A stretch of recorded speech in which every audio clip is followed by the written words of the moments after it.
And welcome back, everyone. Welcome back. We just wrapped up with Mystery Gaming versus CranKy Gaming in the first matchup of the night, and now we have returned with the final series with the Platinum Heroes versus Starlight Twinkle. Yeah, that's right. And this should be pretty interesting. I think this is going to be a bit more of an evenly matched game, and we are going to be seeing the appearance of a player that I wasn't sure if we were going to be seeing in the World Team League. Miguelito. Oh, let's go, Miguelito. The shaft of the eagle is. I forgot about that. It's gonna be coming out now, mate. Whenever I see Platinum Heroes and Miguelito, I think I see it in my mind. It's burned into my skull. This like massive, throbbing, pixelated shaft, because it is censored. Yeah. Because we are PG-13 here. But it's like it's weighing down the eagle. We are not. No shot. It's weighing it down, and the eagle can't actually like fly straight. It's it's too big, Flap. He's dragging along the ground. Yeah. It's beautiful. But yeah, there we go. We do have the matchups here. Vindicta vs Wayne, actually a bit of a rematch from another World Team League. I think he actually 2-0'd him on a couple map pulls ago. Yeah. I remember Vindicta really popping off here in the TVZ matchup. I do think that he is a strong contender against a Zerg, and he has been fielded here against Wayne. Really good matchups: Vindicta versus Wayne, Firefly versus Nice, and DNS versus Cham. As you mentioned, I think a lot of us were concerned because Platinum Heroes, they did field a B team in the Code A, in the qualifiers for Code A of WTL. But it looks like the B team has since merged with the main team now that we're in the main events, and they're going to be able to participate regardless in Code S. Yeah, we're not going to be seeing the 4 Protoss main team, which I was a bit worried about. Yeah. Thankfully. We do have a little bit of variety and diversity with the Platinum Heroes now. It isn't just Goblin, DNS, and Shutdown. Recently, there was Firefly as a pickup as well. Firefly was the ace player of the Starving Camels, but he is now no longer a camel. He is an eagle. He is a hero. And I can't believe my eyes. We'll see if he can reprise his role here and really shine on a team like Platinum Heroes. Yeah, it's a cool pickup. Firefly was probably the best performing player, I reckon, of the last season. I mean, obviously Cyril did extremely well, but you kind of expected from Cyril. Firefly, I think, surprised a lot of people last season.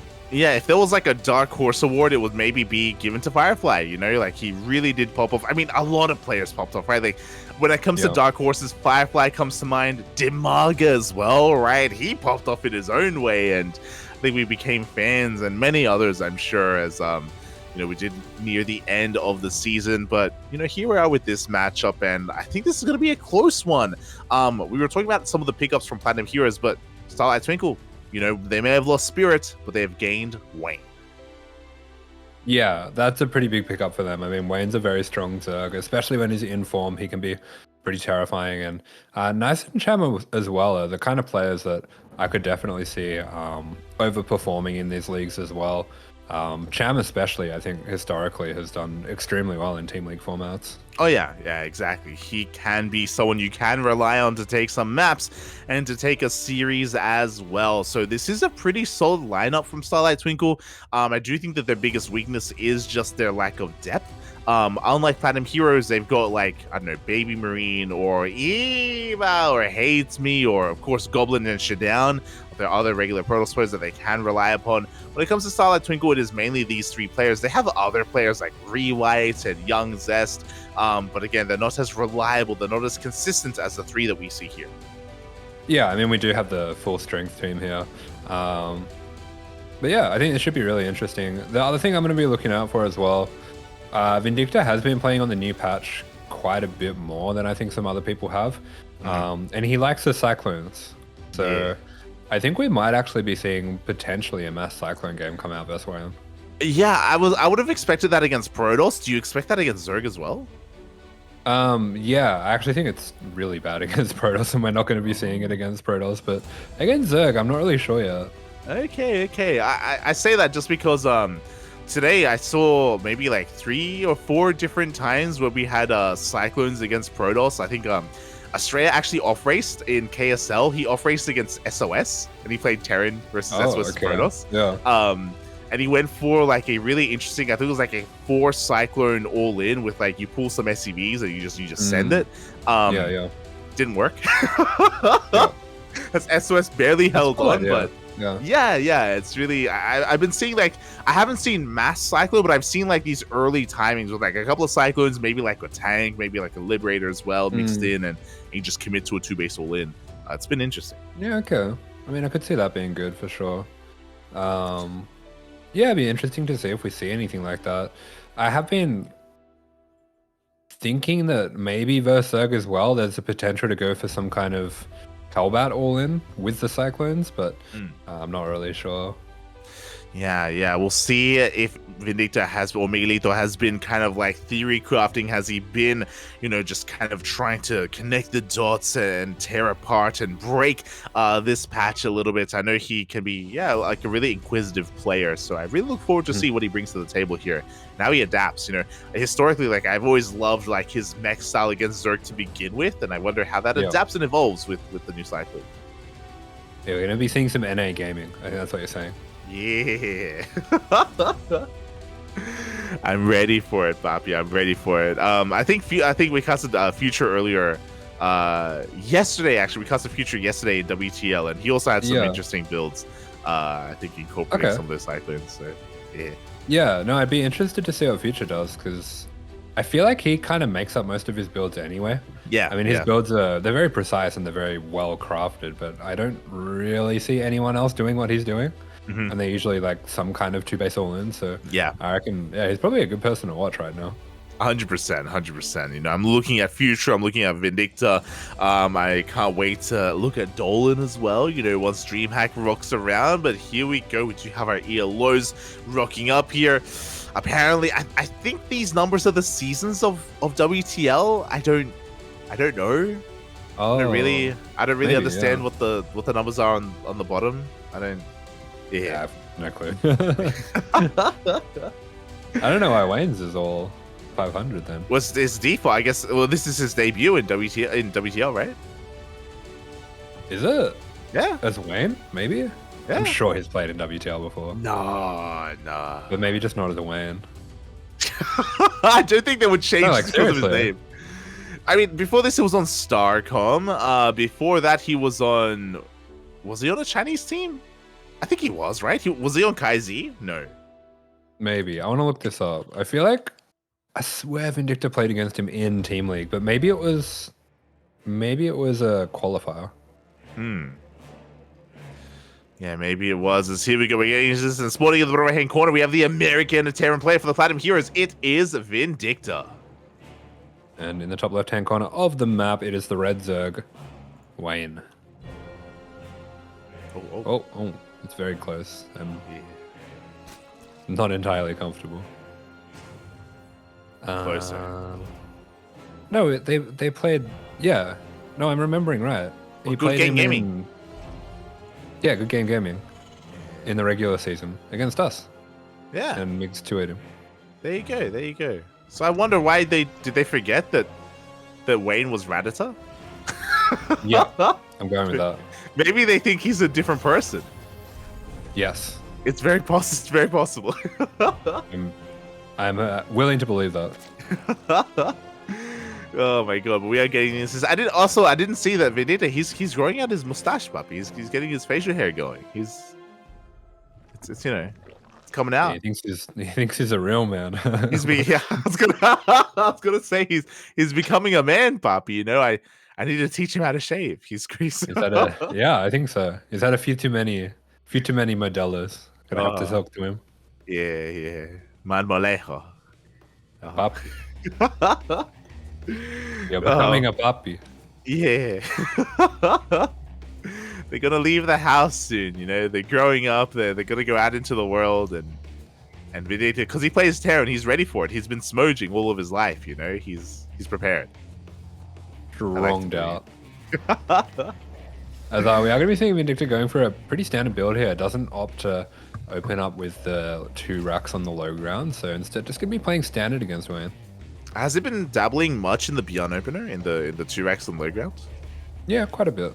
Oh, okay. See, I haven't been able to cast him recently, Poppy. I've been able to cast him, but as you mentioned, we do have a standard opener here from Vindicta. We are on Dragon Scales, of course. You know, we're back to the old map pool for the time being. A bit of a shorter rush distance map here available, and Vindicta, he's just going to be poking and prodding wherever he can. Standard opener out of Wayne, hatch gas pool, nothing too crazy, but yeah. Yeah, nothing too crazy at all. The Reaper just going to be checking around for a third, doesn't want to get all in. I mean, Wayne does have a bit of a reputation to be early, aggressive early against Terran, so Vindicta often one to play it on the safe side. Yeah, and I do think that's a wise choice. You know, Wayne, as you mentioned, I do think he's probably one of the more aggressive Zerg players in Europe. You know, I think of Wayne, I think of like maybe Hates Me as well, as just these like giga aggressive Zerg players in the European region. A bit of a rarity there, so you gotta keep your eyes on Wayne. Make sure he doesn't do anything too crazy. Yeah, that's right. It looks like we are going to be having actually a Cyclone opener coming out from Vindicta, though. He's going for the second factory, going for a reactor instead of a tech lab. So looks like it's going to be a double reactor Cyclone build. He did go for an early second gas instead of a fast third CC as well. So this is quite committed. He does need to get some damage with this. Here we go, everyone. Welcome to the new patch where we can amass Cyclones. They no longer require tech labs. They are cheaper as well, and I'm curious to see what Vindicta can get done with this. I'm also curious if Wayne has experienced this, because again, this patch is not live in the European server, so I don't actually know if Wayne has experienced the Cyclone yet. Yeah, I think he might have played in the Wardy tournament, but either way, my impression so far with the Cyclones is I think versus Zerg, as soon as Zerg works out what the response is to this, it's going to be terrible. But until then, I mean, there's definitely potential. Yeah. I mean, again, it's in the early days of this patch when things still are not figured out. So the innovative players are going to be looking to rise to the top. And here we go. The Cyclones are moving out across time. We do have a Roach Warren as a response here at around the 4-minute mark. So we'll be coming out momentarily. Overlord is coming in for a scout, but the Cyclones, they have arrived. Yeah, Cyclones going to be showing themselves. They eventually get that Overlord. We have a few more coming in as well. Interestingly, Vindicta not going to be opting to go for the speed upgrade on the Cyclones, and all these are very exposed. This is real trouble. Not a good start for Vindicta here. Yeah, 2 Cyclones go down already. The SCVs are show up a little bit too late, and as you mentioned, a lot of the wind has been taken out of the sails here of Vindicta. Yeah, really rough start here. Looks like this was some kind of semi-all-in pressure here. And yeah, unfortunately, not quite going to be working out that way. Yeah, exactly. Back at home, we do have a third CC on the way. Lings once again going for a bit of a counterattack. We do have plenty of Cyclones back at home to defend, and they should be able to deal with these Lings at least. But a lot of the pressure, a lot of the power behind this push is now gone at this point. Wayne is going to be quite comfortable. He's even joining up behind this, aware that he should be relatively safe. Yeah, probably Wayne can just continue to push these units back. We do see a Queen going down, but the Lings are going to trap the Cyclones here. So actually only one of them going down so far. Oh, Wayne is overextended here. Exactly. He went off of creep. As a result, these queens are exposed. One of them is going to be going down. The other will barely survive. This is forcing quite a commitment here from Wayne. We have 20 more Lings in production. Wayne, can he hold on for now? He is, but it's forcing him not to make drones. Yes, he's forcing out a lot of units, and that's going to be pretty nice here for Vindicta, who behind this is starting to transition, getting his Starport. Not really much indication yet whether this is going to be a mech or bio, but I'm guessing that mech would be a bit more of a natural transition. Ooh. Yeah, so Lings, they come in from behind, setting up a big surround here. Even though the queens went down, everything is going to fall, and Wayne swallows Vindicta up. Yeah, big trouble there, and Vindicta is going to be pretty low on supply now. I mean, this is, yeah, one of the things about these Cyclones, they are very slow, they're very fragile, so as much as they can, you know, sometimes look good when the Terran's ahead, it can all be gone in blink of an eye. Yeah, well, again, like, this is supposed to build up over time, right? We should have had a couple of Hellions with this, a couple more Cyclones as well to help them cover each other. But because Vindicta was bleeding them out earlier on, this does just, again, weaken everything overall. And now Wayne has map control. He's actually taking up into an infestation bit, a hydrogen as well. Like, Wayne is getting away with so much. Yeah, Wayne can be very greedy now. He knows that there's really nothing Vindicta can do to start to push out, so he can drone quite freely, he can tech quite freely as well, and that's exactly what he's going to do. Oh, I don't think Vindicta has enough to deal with these Lings. Oh, yeah, the Lings, they get on top of some of these Cyclones. The boys, they have to be pulled as well. The Lings are getting annihilated, but the Roaches push on forward here. And is this an overextension from Wayne, as actually he's working through these Cyclones at least? Well, he is going to kill all of the units, but he only takes out 5 SEVs. That was a pretty poor attack, actually. Yeah, very inefficient trade from Wayne. He saw an opportunity to go in, but alas, he loses too much. All the Lings, all the Roaches, and suddenly Vindicta is back in this. Yeah, it looks like it is going to be potentially Ling Hydra that Wayne goes into from here. I think that's a really good choice. The Roaches are really not great. Oh, we did go for a bit of a ride there. The Roaches are really not too great against the new Cyclones, but I think anything in terms of Lings, Hydras, anything like that do trade extremely well against them. Wayne, he is like hammering on that keyboard. You can see the webcam shaking actually. He was microing so hard that the cam actually fell off his monitor. Yeah. the room is shaking here with how intense Wayne is microing, but here we go. The Banshees, they do slip into the main base. One Queen does go down. The Hydra as well. Some good pickups here from Vindicta. I think that interference matrix is a misclick. I'm pretty sure he wanted Banshee speed, so hopefully you notice that before it finishes up, but he is getting his Cyclone speed as well. That's one of those new upgrades there. So yeah, we can see both of the new upgrades there if you're wondering what they look like. This is my question to you. Do you know what it's called? The speed one? Yeah, the Cyclone one, yeah. I don't know. The Cope engines. Cope engines engage.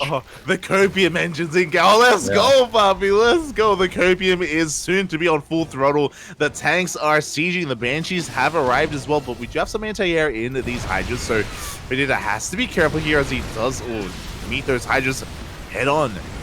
Yeah, the Hydras are all... This is, again, a bit of a risky attack, but I don't know if there's just... There just might not be enough here to deal with the army of Wayne. Looks like it's going to be pretty close. We do have, the Cope engine overdrive is kicking in now. Yeah, it's a powerful engine, Papi. Here we go, but the Lings are flooding on forward. It looks like, once again, Wayne overextending a little bit. He did take down both tanks. He did reset the tank count at least, and Vindicta is left with very little army remaining. Yeah, and behind this, looks like Wayne going to be playing a bit of a Roach Hydra composition. That's really interesting, but at the same time, Vindicta actually going into early Ghosts as well, so I think potentially this game could be starting to stabilize. Yeah, Vindicta, he is slowly solidifying this position here at the third base location. Wayne is setting up for a Ling counterattack. We have more Hydras on the way, more Lings as well. We do have those Roaches left over from earlier, but I don't think we're really committing too much into them as the Banshees do spot the army. They do spot the setup here from Wayne. Yeah, and Vindicta just trying to buy himself a little bit of room to breathe, but at the same time, I mean, this is a bit closer of a game than I thought it would be. Wayne hasn't droned that much. I feel like there was an opportunity for him to drone really heavily after he cleaned up the army, but instead he's opting to just stay on a bit of a lower drone count and just try to keep the pressure on. Yeah, just because of how aggressive Wayne is by nature, it's working against him. He's only on 69 workers, nice, but now that 69 worker count is getting lower and lower. The Banshees do push on forward. Unfortunately, they are out of energy, and Wayne is focusing on his attack. Yeah, great run by there by Vindicta, but I'm not sure if he's caught onto the fact that this army is over here. This could absolutely blindside him, and it could cut him off from his natural. Yeah, exactly. The Lings are pushed on forward. They're getting on top of the tanks as well. They're exposed. 1, 2 tanks are going to be going down, but the rest of the Hellions and Cyclones are coming on in. Can Vindicta hold? Yeah, the Cyclones working their way through the Ravagers. They do trade quite well with those, and the army of Wayne is being split up a little bit here. Looks like Vindicta will be holding on for the moment, but I am worried as that Ling count starts to rise. Yeah, the Lings are going to be a big bane here, but we do have Hellbats being morphed in as well to help support the army, to help buffer against those Lings. Vindicta, he has to be careful to push too far away from his tanks. The tanks are a crucial part of supporting this army as the deepers are going down, and we are denying mining here at the third. Yeah, mining is being denied here. Vindicta just doing his best to kite this army, push it back, and I mean, he still does have the worker lead, so I feel like he's in a pretty good spot. A nicely timed scan as well. Sees the timing on the hive, so he should be able to know when he needs to make the ghosts now. Yeah, exactly. So he does have that Ghost Academy. One of these Cyclones is going to be caught out. The rest of the Hellions do rock up, though, and can Vindicta take a fight here? The tanks are not in position. Yeah, tanks are not in position, so these Cyclones, they are having a little bit of trouble just trading with these units. The SCV is desperately trying to hold on to this fourth, but Wayne's doing a very good job of zoning out the army. Yeah, and a lot of SCVs are going down. 14, 17 SCVs. I was about to praise Vindicta for being ahead in the worker count. The CC's being targeted down. GG gets called, and Wayne barely breaks through and takes game 1. GG. Looks like Wayne does have a pretty good grasp on how to deal with the mass Cyclones, and I do kind of like that he kept on that low drone count and kept the pressure on Vindicta's side of the map, so the Cyclones were never able to start chipping away at him. Exactly, you know, like as you were mentioning, the Cyclones, they need to snowball, they need to escalate out of control, kind of like Stalkers in a way, in some of the PvZ matchups. But alas, Vindicta was just losing them a little bit too early on, and it was a bit of a snowball effect, and Vindicta, he just could not get into his game. But I'm excited because you mentioned yourself, Vindicta, he has been playing a lot more on the new patch. We should be seeing a new map, right? Yeah, I think so, especially if there's a map that he knows that's kind of broken. That could be something that he could be bringing out here. Oh god, are we gonna see the map inspired by King Chajon Station? What's it called? Radhasit Station? Hey, it's awful. Oh no, never mind. I don't know what it is. Oh, okay. Grathfan. Okay. Does he know that he can choose new maps? Maybe he doesn't. Maybe he doesn't know. Maybe he doesn't. Or maybe he's that confident. I am curious. As it is going to be Grathfan for Vindicta. Quite a large map here. I'm a little bit sad. I would have liked to have seen a new map. Would have liked it.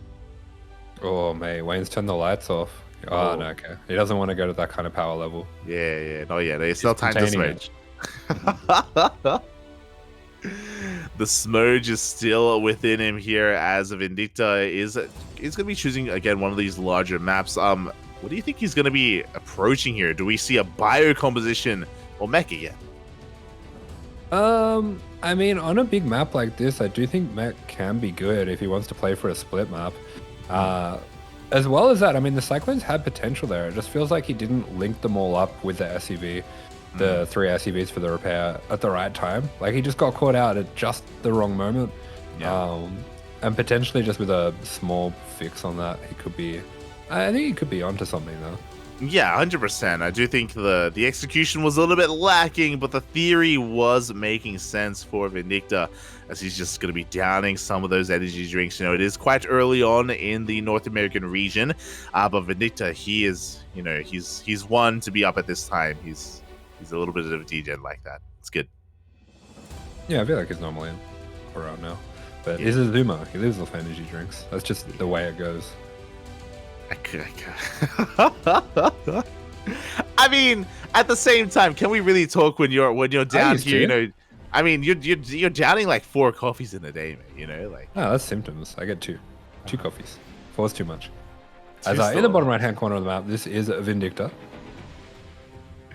And in the top left-hand corner, we have, for the Starlight Twinkles, it is Wayne.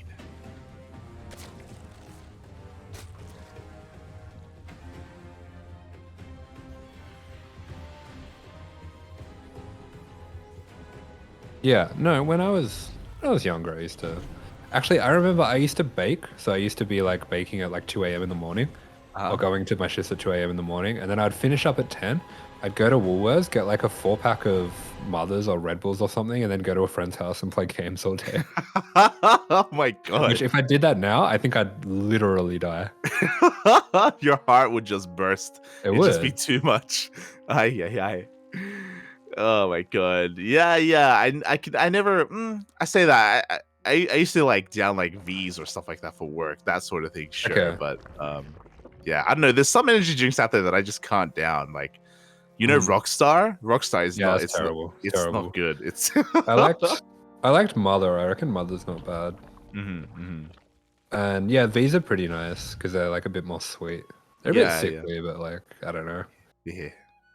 It can't taste too good. That's the problem. If it tastes too good, then you drink too many of them. You know, you need to know that you're like putting poison inside you. Yeah. No. Maybe. I mean, Red Bull does that. Red Bull's pretty shit, so that fulfills that need. As Wayne is going to be going for a pull first. Looks like the SCB is going to be able to avoid the links. Gets the full scout here. Should be able to check the gas as well. Bit of a interesting gas count there. I'm not exactly sure what it means, but hopefully Vindicta does. Yeah, as Wayne, he kind of pulls out, but not really. You know, he's thinking about it. He's at, half mast with, Huh. but he's got to get the job done. It's It's push and rope. oh god. We've all been there. So he does end up pulling out, of course, just, at 100 gas, getting his own link suite and getting into this game. So far, nothing too crazy out of our Zerg play. Yeah, just the casters. As we do see, a double gas can be coming out from Vindicta as well, not going for a fast third CC, just playing things a little bit on the safer side and potentially going for that double factory opening again. Ooh, okay. You have piqued my interest, and we'll see if he does go into that double factory. As we saw in that previous game, it feels like we saw glimpses of something that is worth its while, and I want to get into it, but instead it is going to be a 1-1-1 opener from Vindicta. Yeah, a bit more standard. Possibly here that he's worried about roaches and wants to play 2cc Banshee just to be a little bit extra safe. It's fine. Should be a pretty even game from here. Yeah, I mean, especially against Wayne, I don't blame him. I do think he's a little bit known for roach play. Meanwhile, the Reaper comes in. Tumor goes down. Nice pick off here. Nice drive-by by Vindicta. Yeah, it does pick up on that tumor, so that's going to be nice, especially because that tumor already is slightly delayed from the full burst. Yeah, exactly. So pretty good start here from Vindicta overall. Behind this, he's not going into Banshees. He's going for a lib first. Yeah, okay. So I guess he recognizes that nothing in terms of roaches is on the way. It does have to try to find some damage with this, though. I mean, just going 2cc in general does slow down your economy exponentially, so it's going to be important to find some drone damage. Yeah, exactly. The onus is on Vindicta here to get damage done. The Reaper does dive into the main base, but as we have been pointed out, the Roach Warren has been missed, and Vindicta does not quite know what Wayne is up to, as the Roach Warren is well underway. But we'll see if Vindicta can get a scout on this, once he is active on the map, once he is aggressive. Yeah, that's right. And yeah, you called it before. It looks like it is going to be Bio coming out. So especially with the Roaches being played by Wayne, I do think that Bio is going to be a pretty nice setup here for Vindicta. Yeah, exactly. The 3-1-1 setup is upon us from Vindicta. Meanwhile, the Hellen's going to be poking and prodding here on the front lines. The Banshee Liberator is making its way into the main base as well, looking for some economic damage. Yeah, so I'm going to call it now. I think we're going to be seeing a late game. We're going to be seeing the classic Vindicta Turtle Man set up the tents. Oh, he's going to pitch his tent? I think so. Yeah. As the Liberator does slip into the main base, and it's going to be denying quite a bit of mining time here, but we have a Queen, we have a Spore as well. Yeah, a lot of damage goes down on that Liberator, so not the most successful Liberator so far. Yeah, a lot of damage indeed. And yeah, that's kind of what Gressfon is known for. We'll see if Vindicta can survive, right? Because I imagine Wayne, he's not really known for his late game prowess. He thrives a lot more in the mid game. We already have those roaches in production, for example, and I do think that he wants to try to end the game before that can happen. I mean, we saw that last game, right, where it felt like Wayne was like fighting against every fiber of his being. He just refused to drone. He just didn't want to. Yeah, definitely. Maybe going for it might have been something specific to the Cyclone play, but we are getting some interesting play coming out from Vindicta. He goes for a very early double drop here, actually skips tanks entirely to get the faster medevacs. Okay, we'll see if this pays off. It's really risky, especially against a roach heavy composition, right, to not have tanks defensively back at home. So high risk, high reward. We'll see if the drop play can make up for that, as the medevacs have arrived, and they have been scouted by those Lings of Wayne. Yeah, full scout going on down. So Vindicta is going to be able to get that third up and running, and I think as soon as he sees that it is roaches, he will in fact be setting up that tent. But this is pretty scary for him because he's playing Mayans. I don't know if he knows about the roaches yet, because I feel like he'd be making some tanks if he did. Yeah, I'm really concerned for Vindicta. I mean, he is moving out with this double drop, and this will reveal those roaches. There we go. They have been shown. Now he's fully aware of what's going on. We'll see if Vindicta does switch his gears. We'll see if he does start tank production, because at the moment, yeah, there we go. He's going for the add-on swap. Immediate swap, but I'm a little bit worried this might still be too late. I mean, this attack from Wayne is probably going to be hitting in the next minute.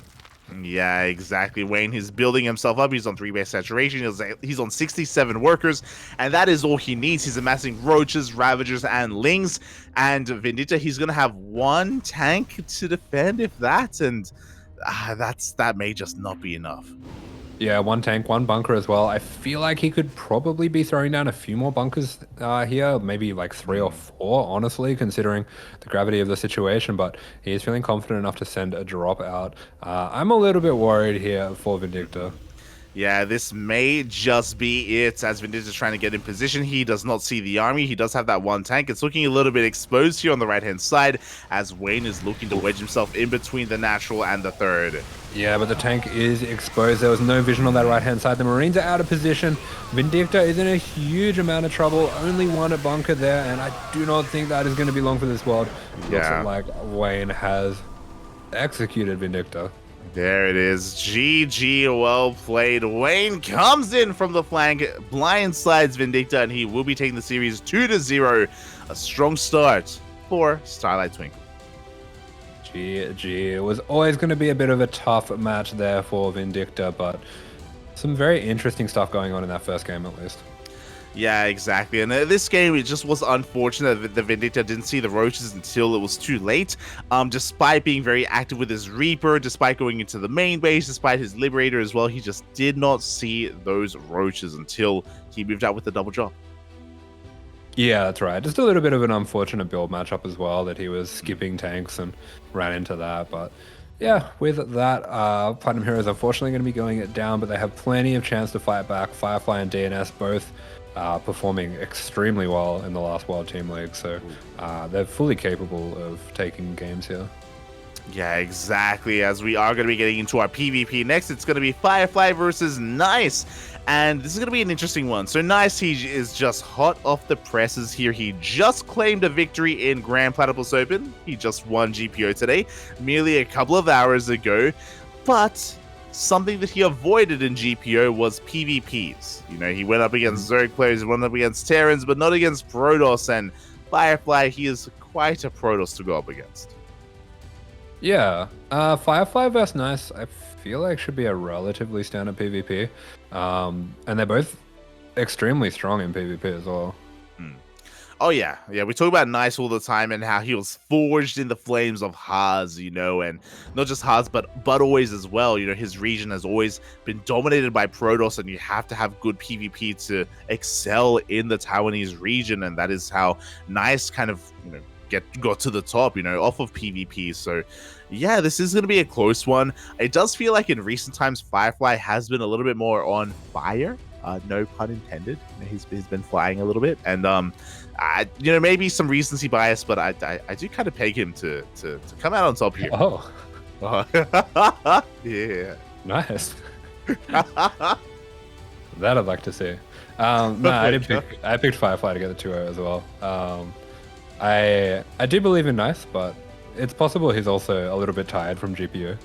True. You know, a little bit jet lagged as well. You know, it's been a long day. A lot's been going on, and yeah, Nice. He was actually streaming his GPO run as well. You know, I think it was laddering beforehand. So yeah, as you were saying, you know, a lot's been going on for Nice. Can he recover? Can he recoup? Can he fight or keep the momentum going against Starlight Twinkle? They're up 2-0. You know, it would be insane if Nice were to take this as well. Yeah, I mean, it would be insane. It would be the end of the series as well. But yeah, I am expecting at the very least a 1-1. I think these guys are pretty evenly matched. It's kind of just going to come down to whoever's feeling better on the day. I'm trying to think as well if there's anything that's going to be particularly different. It is possible that Mothership all-ins are a thing in PvP. I don't know if I'm making that up, but oh, Poppy. Possible. You've piqued my interest. I have not seen that yet, but that would be interesting as well. I wonder how much these two players have explored the new patch and how much they're willing to really delve into that. But as we get into this game, I do want to give a quick shout out as well. A shout out to Blaker Drews in the chat for subscribing for 9 months. We made a duckling back. 9 months. Beautiful. Thank you so much. Made a baby together. Yeah. And Light is not paying child support. Not again. Why are you trying to out me right now? What's going on, buddy? Oh my god, you're funaring me live You're on. You're not gonna catch me. You're not gonna catch me. I've changed my name. And we are back. We have found our players. The PvP is upon us, and we do have a bit of a gander here at the ELOs. And my oh my, we do rate Firefly quite highly here, and they're going to be reflecting that with his points. But they are doing nice a bit dirty. They have, oh my god, yeah, he's had a hard time here in WTL. Yeah, for sure. But here we go. We're going to be jumping into it on Gresfan, and in the bottom right, this is Firefly. And spawning the top left-hand corner of Gresfan, we have for the Starlight Twinkles. It is nice.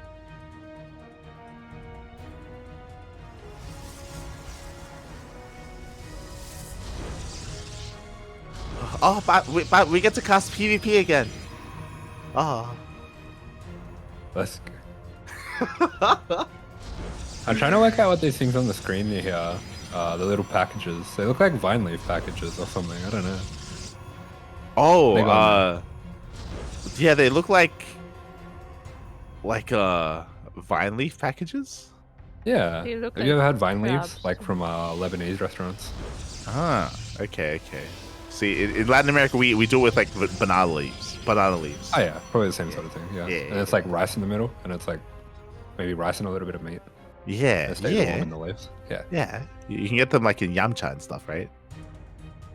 Yeah, probably. But the vine leaves are different. They have like pickled stuff in them. And they're like a little bit sweet as well. And now you're just making me hungry. Yeah. Yeah, it's weird. Sometimes they show food there, and I'm not really sure why. I don't. It's like, can we order food for WTL? Is that a thing? I hope so. I'm all for. Yeah, that sounds amazing, actually. Maybe Macca should sponsor them.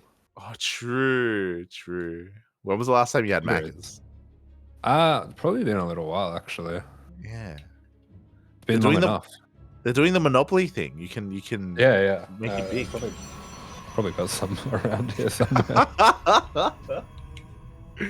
Oh my god! I've got hold on. I think I've got a.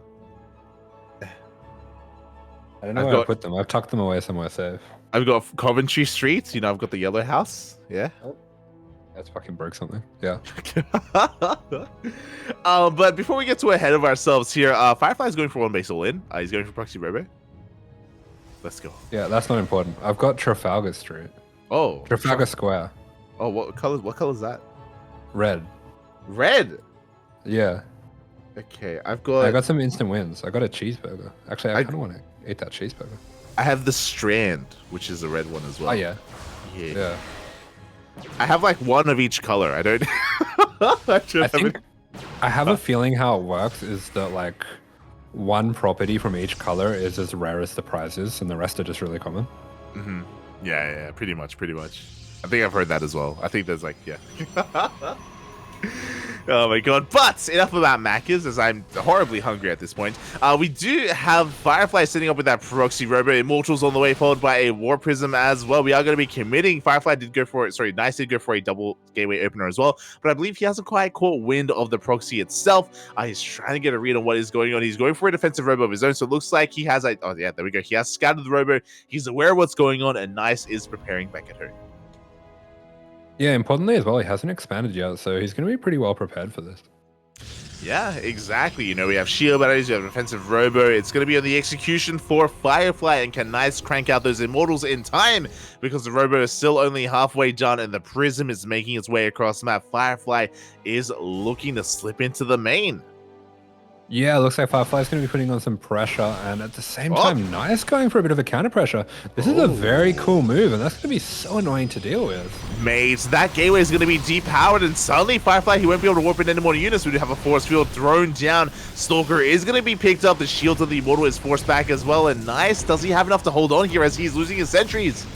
Oh, he is losing his sentries, but he's getting damage across the map. He's found a nice spot to block off these probes, and he is doing so well for himself. Yeah, exactly. A lot of probes are falling across the map. Now he can focus on his defense back at home, but we do see Firefly gaining ground. He's going to be losing a Stalker, but he does have an Immortal. He does still have a Stalker of his own, but an Immortal is on the way for Nice. Yeah, model on the way from Nice once this does pop, and we do have a recall as well. Yeah. Oh, after 14 probes going down, I think Nice has done enough here. Oh, the Oh. prism! It goes down! Yeah, just like that, GG is called, and Nice takes game 1, and suddenly SLT on the brink of winning. GG, I can't believe my eyes, but I really can because, mate, Nice. He's not your average Protoss player, all right? He is a GPO champion. And what more can you really achieve in life? You know, Nice, he's coming in, he's warmed up after claiming a championship, and now he takes game number 1, scouting the all-in, responding beautifully, and that backstab, that Stalker counterattack actually just sealed the deal for Nice. He almost won the game through that alone. It's not just a Protoss player, he's a weeb as well, which instantly makes you 6k as a Protoss player. It's true. It's true. You know, that's as degen as you can get, and that's what you want as a Protoss. Yeah, totally. But anyway, we are going to be having our Firefly. He's going to be able to pick out the second map here, and I think he's going to be playing something a little bit more standard, a bit less risky than that proxy robo. Yeah, I mean, that's very commonplace here on Gressman. There are so many places to proxy, and how could Firefly resist the urge, the temptation to go for a one base all in? But as you mentioned, he's probably going to calm things down. He's going to switch gears. You know, we're going to ease our way into game number 2. But what is the map of choice here? Do we delve into the new map pool or go back to the old? A new map would be nice. That would be cool. I feel like, well, I haven't seen that many of them. We only saw the one tonight so far. Yeah, we've seen Equilibrium, and that was in the Dark series. Yeah, I mean, the players, they have the option to. They have the option to, but again, I don't really know how much Firefly has dabbled on the ladder. We did get an update a little bit ago, but it sounds as if the patch and the maps are now live on EU and Korea as well. So, you know, everyone can now get involved. Yeah. Well, stay for a little bit. We've only got a few more games, but then you can go ladder and ruin your day and your week. Smooch puppies. Here we go. In the top left-hand corner of Dragon Scales, we have the Chinese Protoss player for the Platinum Heroes. It is Firefly.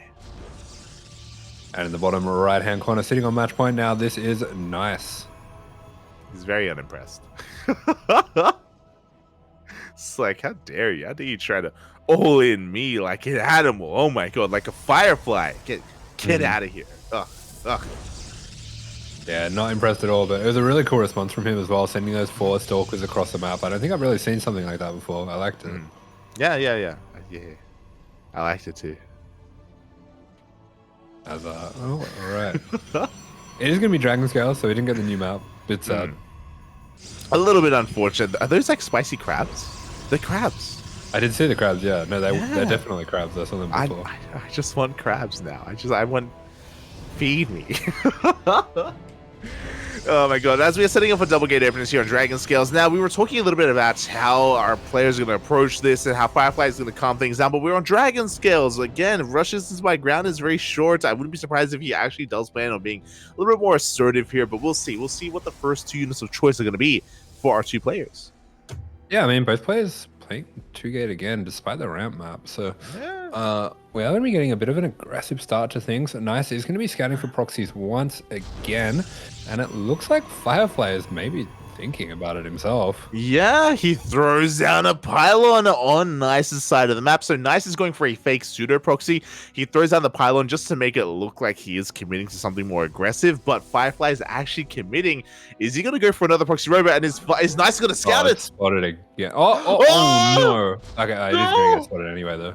It will. He's going to double back. It's Proxy Robo again. Firefly is going for the same all in 2 games in a row, and 2 games in a row, Nice is going to scout it. Or is he? Oh, no! That's bullshit. No. He just got screwed so bad by the Pathfinder. He just misclicked a little bit. If his click was a little bit higher, it wasn't like right against the wall there. Oh, wow. Mate, that is so smart. Okay, but despite that, Nice is still going for a robo opener, so he is setting up defensively back at home. We have a shield battery on the way. Despite not scouting it, he is preparing for an all-in, so this is still not the worst thing for Nice, but alas, it could have been better if he did get confirmation of what was happening. Yeah, nice with the soul read there, and Firefly, pretty interesting strategy, just go for the same thing again, and man, he got pretty lucky there, but Nice actually has a much faster robo this time, and as he does go for this scouting in here, he's going to notice that there's, not much going on here. Yeah, he's going to try to be a little bit cheeky. He goes for a nightmare. He throws down a pylon in the main base of Firefly. The probe is going to be hunted down. Is Firefly going to check his base? Is he going to check the corner? Up. Okay. Yeah, he had to. Firefly is getting a little bit lucky here and there. He is. We have a Prism on the way. The first Immortal is done for Firefly, but likewise, we have Immortals on the way from Nice as well. So he's preparing defensively. But unlike the previous game, he doesn't have Stalkers out on the map. He can't go for that same backstab. Yeah, I wonder if Firefly just contains him this time around. Oh, yeah, I wonder if he does go for the container, if he commits. We do have another Immortal on the way. Stargate's on the way for Firefly. Wow, okay, very interesting. I mean, potentially for Phoenix, he could pick up an Immortal and then go for the attack. He could try to go Phoenixes. He could try to go for maybe an Oracle for Harass as well. Here we go. We do see Nice going to try to elevate her down onto the low ground. He wants to try to break free. Yeah, Nice is feeling game. He's going to be going for it. He puts a lot of damage down on that War Prism, so he's not going to be able to micro quite as much, but I think that might have been the wrong move because Firefly has really battered and bruised his army, and he does take out the gateway in the end. Exactly. Maybe it would have been worth it if Nice were to take down the Prism, but he did not. Good juggling there from Nice, preserving his units, keeping everything alive. A second Immortal is on the way, but so far he does lose the gateway. He's got another that's almost gone down as well. Yeah, it was really cute from Nice, just baiting out that force field there, but the second Immortal here for Firefly. Nice is not too far off having the second one as well, but both gateways going to be going down. Yeah, and that is a massive blow to the production here of it. Nice. He does have that second Immortal, as you were pointing out. The juggling, again, looking very good here. Good target firing out of Nice as he does trigger the shields, and again, he's holding on. Yeah, we do have an Immortal for Firefly on that low ground, just hitting that pylon, unfortunately, not really helping out too much, but yeah, there we go. The Phoenix is coming, and I feel like that is really going to change the equation here. Yeah, exactly. It's going to just add so much complexity to the army of Firefly. He's going to be going for a drop into the main. He expands behind this as well. Nice is keeping up, but we have Adept shading into the mineral line. Oof. Yeah, these Adepts are pretty scary. I feel like he could consider finishing that shade pretty soon. Yeah, exactly. Can just go straight for worker damage. Meanwhile, Nice is just still being contained. Again, because Firefly is expanding, he no longer has to commit to the all-in. He just can chill back at home and get further and further ahead. Well, this is a very important pylon. The pylon does go down, so that is going to be the robo production halted for a moment here. Nice still doesn't know about the proxy robo, or at least where it is. Yeah, he's not aware. He can't shut it down at depths. Once again, this time do not commit to the shade, but Nice is getting across the map with the depths of his own. And Firefly, he's been very careful about, whether or not he commits. Meanwhile, Nice will. He does get in. Very quick reaction from Nice. He's going to be saving that War Prism. Oh, he does not save the War Prism. The Stalker just adding enough DPS to take that down. Oh, big blow here for Nice. I mean, he does manage to scout across the map. At least he is aware that his opponent is backing off, and now Nice can go for his own expansion, but he is far behind in the timing of his natural base. Yeah, he really is, and now I feel like Firefly has very healthy advantage here. These Phoenix as well are going to be quite oppressive. Yeah, we have 4 Immortals. That's a lot of Immortals, but when a fight occurs, these Phoenixes, they're going to be able to deal with them. They're going to be able to CC, control them, and take them out of the equation. So, Nice. He's going to have a really hard time pushing out and actually engaging. Yeah, definitely. It is going to be a tough ask as Firefly does get that natural up and running. Nice still pretty far off his own, so I feel like he does eventually have to go for some kind of all-in here, and he does have a Prism coming as well. Yeah, but you could pick up warping it. Mate, it's broken, Bobby. Oh my god, you can pick anything up. As we do see that Prism on the way, as you were saying, that does mean that Nice has to babysit the Prism, as he is one base all in. Like, he has to commit. There's no turning back around. Another gateway is thrown down. We need it to go, but these Phoenixes are just keeping Nice stuck at home. Yeah, Phoenix is sharking around, trying to see if they can take out that Prism, threatening to backstab and take out the probes as well. So it's just very annoying for Nice to deal with. And yeah, Firefly is continuing to make them as well. Yeah, going for almost this mech composition of Phoenixes and Immortals.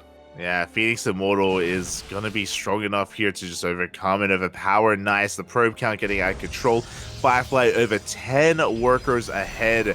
Blink is on the way, which will help. But again, to wait for Blink, it's just giving Firefly so much time to set up defensively back at home. Yeah, nice supply blocks now as well, so he might be missing in a round of warpins at some point here. Yeah, as he moves out, his mineral line is exposed, and he does warp in defensively back at home, but really he has to commit to a big all-in. Stalkers are going down almost for free here to these Phoenixes. Yep, looks like the Phoenix is gonna head back home. They do get recalled, and this defense, I am not feeling too good about the attack of Nice. Yeah, neither am I. We do see Nice trying to find a way into the main, but the Phoenixes are there to stop him. We're going for another warp in though. Good catch. It looks like one Phoenix does get picked off. I do like the idea of potentially blinking into the main base and avoiding all those shield batteries at the natural. Yeah, I agree. And he is going to be running on in, starts to elevator up these Immortals. Gets himself in a nice position here. There are a lot of adepts, but this is a pretty good army for Nice right now. Yeah, it's a pretty good army, but the Phoenixes, they come in, they CC, they lift up every single Immortal at the same time. Nice dives on top of the Immortals of his opponents. Can he clean this up as the Phoenixes just raid? Oh, they're just bullying this army. Phoenix. Oh my god. Too many Phoenix. GG is called, and Firefly gets a map on the board for the Platinum Heroes. GG, well played. Firefly does fight back. He does keep the Platinum Heroes in this series as he goes 1-1 with Nice, which again is kind of in a way what we expected. You know, Nice, he's a powerful Protoss player in his own right. It does go toe-to-toe with Firefly, and now it comes down to DNS versus Cham. Awesome. Yeah, this is going to be a really exciting matchup. I've been looking forward to this one because I feel like these players are very evenly matched. DNS definitely capable of getting the 2-0 here, but it's not going to be easy. Yeah, exactly. Especially because Cham is willing to be very aggressive as well. Not just aggressive, but he has his own quirky playstyle at times. So even though DNS is a very solid player, and that's something that we did learn in the previous season of WTL, where DNS, he can go toe-to-toe with the best of them. He's a terrifying Protoss player and a little bit underrated as well. But Cham is a different beast, and I want to believe that he can bring something different to the table. Cham hasn't been too active recently, but with the new season of WTL, with the new season of DreamHack, I'm sure he's now refocusing on StarCraft. Yeah, DNS has been going toe-to-toe, as you're saying, with some really good players, and I think we're really impressed as well with the fact that he really didn't pull his punches. Like, he was playing just standard macro styles against heavily favored players and doing quite well. Oh yeah, exactly. Ooh, and yeah, because of that, DNS, I think we almost went as far as to say that he was the ace player of the Platinum Heroes. I know that coming into the season, Goblin was the ace player, but DNS really did shine for his team. So we'll see if that's going to continue to be the case and continue to be the trend in the winter season of WTL. Yeah, I mean, I feel like this match in particular is going to be a good indication of where these guys are at. Oh yeah, it really is. As we are getting ready for this, and I'm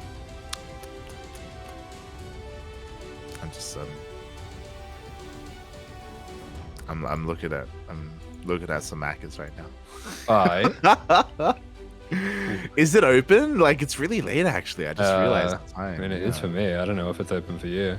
Yeah, Smurge, Boppy Smurge.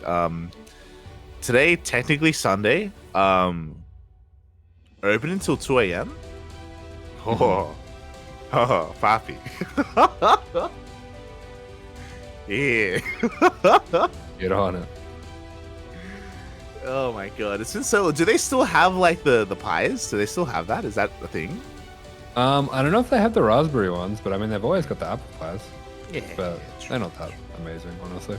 Yeah, you know, like we have them all the time. We need something different, something special. I'm gonna get some Oreo inside me. Get on it. As yeah, we're just getting ready to dive into DNS versus Cham. The players are just preparing themselves. You know, we're setting up the server, setting up the lobby. Again, it has been a little bit unfortunate that we just haven't been able to see the new maps too much recently. But again, that's going to be changing next week at least. Yeah. Nah, it's alright. We're just saying goodbye. Yeah. Yeah, I mean, we only saw the one, and I kind of feel like if this does go to a third game or an ace or anything like that, probably still not going to be seeing a new map just because, I don't know, they're not going to be wanting to mess around. But, Yeah. Fair enough. Have you seen anything that you like when it comes to the new maps, or is it all just like... I mean, I liked all the ones I played. I played all of the new maps except the ones that were replaced. Oof, what's the map called that got replaced? Oh, I'm not familiar. Anyway, the map that got replaced, which kind of sucked. I guess that's why it got replaced. Fair enough. It was interesting, but it was not very balanced. Yeah. But the rest of the map seemed really good. I think what I'm going to be appreciating is that because there are so many maps, there are 9 of them. I appreciate that here in WTL we're forcing maps, right? Like the first map is predetermined and it's not being muted or anything. So we're going to be seeing some of these more quirkier maps that are a little bit out of the norm. There are maps with like, free third bases or like pocket bases that are like hyper defensive. You've got maps like Equilibrium as well, which have their own features, very Stargazers-esque. Yeah, it's what I love about WTL. You get to see some of these maps that you otherwise typically wouldn't, especially even with like the loser's pick kind of aspect as well, because there are no vetoes. Yeah, I mean, not having the vetoes does mean that some of those maps that usually get skipped we get to see, but yeah, just having a look now, I haven't seen Alcyon? I don't know what you call that. And I haven't seen Alcyone? Rat House Station. Yeah. Where the rats live. The rat house. That is the broken one. Mech rats. Yeah. There's destructible rocks at the pocket base. Yes, there's a double line of minerals and then a double line of destructible rocks. Okay. Yeah. I mean, you can't really take a fifth. It might not be that bad. Oh, you'll see. All right. Oh god, there's Hecate as well, and we have our final best of 2 of the night. The pressure is on. All the way from the last to this DNS versus Cham. DNS needs to win this 2-0 to force the ace match. Otherwise, the game ends here. True, and here he is in the bottom right-hand corner of Neo Humanity. DNS for the Platinum Heroes. And spawning in the top left-hand corner of Neo Humanity, we have the Starlight Twinkles. It is Cham from Mexico.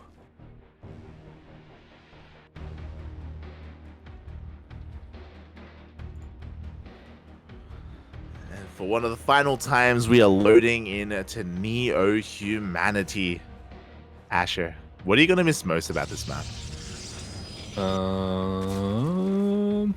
Did you veto this map? What were your vetoes? Yes. Okay. I vetoed this map in altitude. Oh, okay. Yeah. That makes sense. Yeah, nothing. I'm glad this map's going. I think it sucks. You don't like the split map scenario, Papi? You don't. Yeah, like no, like I tolerated this map for a tiny bit, and then the destructible rocks in the middle, which for some reason are 500 health, fell on my tank and killed it, and never again. Garbage map. Smurge, Papi, Smurge. You're like, get rid of it, get it out of here, Papi, get it out of here. Oh my god, I appreciated the players. They had unique play styles on this map. We saw Spirit pop off. Like we've had it's some a bit different, yeah. Yeah, like Spirit popping off here multiple times on Neo Humanity. Like we've been able to see some players really shine on this map, and yeah. I hope we get a nice replacement. Yeah. I think maybe the pocket third is your replacement. Yeah, I think so as well. Yeah, I hate it. Yeah. I mean, as a player, I'm going to veto it, but as a viewer, though, as a spectator, I'm going to enjoy it. Yeah, sometimes I don't want to be involved. Sometimes I just want to watch. Yeah, no, that's fair. I understand. Yeah. You can watch with me. Yeah. Although, I don't know, Neo wasn't like the most amazing one to cast either. I mean, hey, we've been seeing a lot of action-packed games on this map so far tonight, right? You know, we had the all-in earlier. We had Strange going for the the DT nonsense. This is good stuff. Yeah, that's true. Yeah. Well, let's see what's in store here. As we do have Cham not going to be going for that forward base with the rich gas, so not playing the same way that Dark was. Yeah, going to be going for a much more sensible third base location instead. The first Zed does make its way across the map and is going to be threatening that mineral line, but alas, a quick spore from Cham. He does preserve his units for the time being, and it's going to be a Stargate opener from DNS. The first unit of choice looking to be an Oracle as it is rallied across the map, but yeah, there it is. Oracle is on the way. Yeah, we blast a Ling, absolutely blast it with the adept, but the adept doesn't get to do too much apart from that. Looks like it's going to be standard play coming out from DNS. Not even going for the fast third nexus, which we do see sometimes on this map because of the easy wall off. Yeah, definitely. We have seen some Protoss players be quite greedy on this map, but for the time being, we do see DNS just being quite respectable, and that's what we've really been known to see from DNS is just like straight up, you know, standard play here, but he excels at it. He is so damn powerful at it, and the first Oracle is zooming out across the map. I believe we have a second Oracle on the way. Third base is being taken, and so far DNS hasn't killed any workers yet, but he will commit to the shade. Yeah, there we go. A few more workers going to be going down. We do have these drones being driven into the arms of the Oracle, so a few more of these are going to be going down as well. It's going to be 5 in total. Not bad at all. Yeah, as you mentioned, the Oracle, it just wants to hug the drones. It's not his fault that as soon as it touches the drones, they die. Yeah, it's just doing its job, and I'm proud of it, honestly. Yeah. I'm going to be going for a bit of a Ling run by here. I'm not sure if DNS has enough quiet here to deal with it, but he's going to be starting to engage now. Yeah, the pylon at least is going to be going down, but it looks like we don't have enough links to really overwhelm these adepts, as DNS will hold on to his third base. Behind this, ooh, we have a quick Baneling Nest. I say quick, you know, it's around a 4-minute 40 Baneling Nest. Not as fast as I would have liked, but interesting to see Cham avoid the Roach Warren. Yeah, exactly. It's not a Roach Warren, which is kind of weird. It is, I guess, possible that he could go for some kind of big Bane Bust or something. I don't know. This is pretty weird, actually, for ZVP. I mean, Cham's a Roach spammer against Terran, and then he plays Ling Bane against Protoss. He just likes to do things differently. He's just built a little bit different, Boppy. And we have 18 more Lings in production. Cham is going for a Bane Bust, but I believe the Oracles may have seen that Baneling Nest, and if they have, then we can piece it together. Meanwhile, Banelings are being morphed in across the map, so Cham is committed to his bust, to his all-in. Yeah, okay, and this is really weirdly timed. I mean, the Oracles are all across the map. It's really important that DNS gets those back home. If nothing else for the Revelation, but no, instead he's going to be going for his own damage, and he's going to be getting quite a lot of it. Yeah, 9 workers go down, but what does that matter? Because, yeah, there's no shield battery, there's no sentry, the wall has been broken, and we are busting on forward. We do warp into sentry just in time, we do get a force field. Yeah, the units are cut off, but we're going to have a quick re-wall. Those units are going down pretty quick. We do have a few of those going over as well to the third to take out some of these probes, but overall, not a bad defense from DNS, and Cham is only on 34 workers. Yeah, that force field was clutch. It was a clutch force field, and DNS is able to hold on to his natural. He holds on to his third base. Cham is in an awful position. As you mentioned, he is all in. He is giga all in, and now he's trying to drone behind this. He's at least going to be able to deal with his wall. Yeah, the Cybercore goes down. Looks like we do have a full wall here, but one more Oracle coming out. Cham going to be backing off a little bit, but it's really important that these Lings are able to find some damage. Oh my god, the Banelings, they waddle on in. 4 more workers go down. We can maybe focus on some of these weekend pros, but no, it looks like the Oracles do fend off these Lings for the time being, and Cham is droning up heavily behind this. He is slowly catching up, but the problem is that Cham doesn't have any other tech. There's no Evo chambers, there's no Roach Warren, there's no Lair tech even, as the Lair just now starts. Yeah, and DNS in response going to be going for a Robo Base, so might be going into 3-base Colossus push here, which I think could be pretty devastating, but Cham just continues to put the hurt on here. Oh my god, exactly as he is going to annihilate this mineral line. Not too many pros, but 8 workers go down, containing DNS to a 2-base economy, and Cham does take an economic lead. But again, tech-wise, he still has a lot of catching up to do. The lair, roach speed, +1, +2, it's all still not quite ready for Cham, and DNS is going to beat him to those Colossus. Yeah, so while Cham is able to catch up on workers and actually surpass DNS, I do think that DNS still has a fine position here, like you're saying. Exactly, as DNS doesn't need the highest worker count to really facilitate for his army. Meanwhile, 4 oracles get across the map. They do attempt to target down a queen, but they don't actually get too much done. Good defense overall here by Cham as he does minimize his losses, and he's droning up quite heavily. He's actually droning up past 80 at this point. Oh my god. Yeah, I really like this. It's a pretty clever way to take advantage of all the room that he's made for himself here. And I don't think DNS is going to be able to get some pressure back on the other side of the map in time, but quite a few drones going to be going down in the 4th before that spore is ready.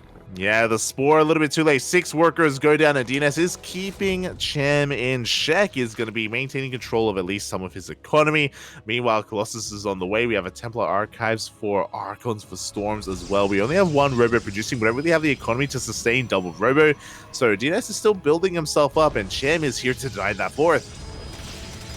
Yeah, Cham's Ling movement's been really good this game. He's been able to find lots and lots of different little bits of damage here and there. But this is where things start to get a bit scary, is with DNS getting thermal lance, getting those extra Colossus as well. I think he's going to have a nasty push coming up here.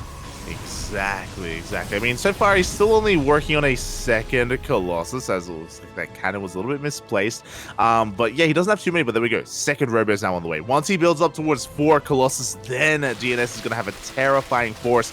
But before that can happen, Cham, he's cutting workers here at 74. Would have been 81 if he didn't lose so many earlier. And he is amassing nothing but Ling, Bane, Roach. Yeah, he's making drop alerts too. I wonder what he's up to here. Oh, okay. A couple of drop lords are coming in with Bailings as well. Stasis traps are being thrown down. How good are the stasis traps going to be here? Can a DNS hold on as Cham is coming in? Yeah, massive army for Cham. Beautiful force fields. Really well done by DNS here. And that might just be what he needs to win this fight. Yeah, the queens are dropped on top of the army. Stasis traps are going to be going off the Bailings. They do roll in. They will connect. They try to connect with the mineral line, but no, they don't make it in, and it looks like DNS is barely holding on. Bailings once again crashing into the army, but the Colossus stands strong. Yeah, the 4th Nexus is going to be soaking up a lot of the damage. He doesn't cancel the Nexus. Bit of a mistake there by DNS, but he is just fully focusing on dealing with this army. Yeah, and he will deal with the army. He blinks on 40, takes down the queens, he takes down the Ling Bane. A couple of roaches will escape. As you mentioned, because there were no Ravagers, there was no secure way to deal with those force fields. Now DNS is going for a big counterattack. Yeah, big counterattack coming across. He does have those 3 Colossus here. So Cham is going to have to give up this base. And this is a nice counterattack, but I'm not sure if DNS has the damage that he needs to equalize yet. Have enough, as we do have 3 Colossus raining down on this army. A lot of Lings are fully. The Roach Ravager trying to get on top of the Colossus. He gets 1. Yeah, the Colossus are exposed. There's not enough meat in the way. 2nd Colossus is going to be going down as well. We do have an Archon coming in, though. Quite a few of those Ravagers going down. Nice, timely pullback from Cham. And funnily enough, I think we have a relatively even game now. Yeah, exactly. Again, Cham, he doesn't have the amazing economy that he once did. Likewise, DNS did lose his 4th base as well. The armies have been reset in a way. Hatchery getting very low. Meanwhile, DNS going to be threatening those Ravagers. He's still making 2 Colossus at a time. Both players have to back up and lick their wounds. Yeah, we've got batteries coming down. We've got Colossus. Archons on the way as well. So DNS making a pretty high quality army here. He could probably even sneak in a couple of mortals after these Colossus potentially. But behind this Cham, he's finally getting that infestation pit. He will be going up to Hive, but man, he is just so far behind on the upgrades as well. Yeah, he really is. He's only got +1, and now he's working on +1. Melee soon to be +2. Hive is on the way, and Hive will grant access to Vipers. Vipers will be a game changer. There'll be a secure way to deal with those Colossus, and I believe we don't have any High Templar available yet to counteract those Vipers, so that could be a kind of a game-changing move here for Cham once he gets there. Yeah, the Vipers are going to be super important, like you're saying. But there we go. The extra Immortals do come down. We do have some Archons on the way as well. So DNS has pretty much got the army that he needs here. I think he can probably move out soon. Yeah, exactly. So DNS is not going to give Cham the time that he needs to get into those Vipers, to get into Hive Tech, whether it's Lurkers or Ultras or whatever he wanted to get into. DNS is about to max out. He's already got 3 Colossus. He's already, as you said, rebuilt his army. Yeah, and I mean, the Hive getting pretty close to done for Cham. I do like the way that he's got all his units spread out, and Near Humanity as well. Definitely a difficult map to be attacking on.